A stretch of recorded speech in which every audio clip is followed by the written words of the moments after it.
I'm Luke McGinnis from Raised on Radio, and I've seen some comments online that have been asking for more gear rundowns, so I'm going to run down the guitar rig I'll typically use. So, starting at the guitars that I use, this Epiphone is the Alex Lifeson Signature Access Series. It is my main guitar that I'll end up using. It's a really great playable instrument. Upper fret access is unparalleled. It's a typical Les Paul feel with a really nice Floyd Rose on it.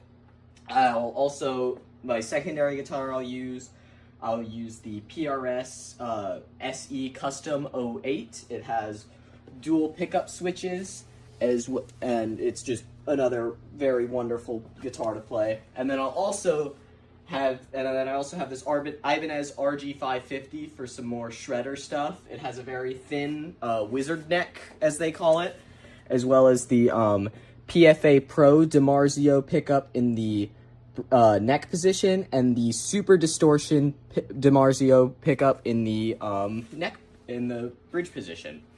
And then, depending on the guitar I'll run that into my Helix Line 6 board, which is a really great pedal platform to use for a really great multi-effects line to use that has a bunch of different sounds that I can get from it. Pretty much anything I need from it, I can get from there. Now, I can either do two things with this board. I can either, for smaller venues where we can't have as much stage volume being pumped out, I can run a stereo direct right out from there and use the amp and cab simulators built into there. They're really nice. They sound great.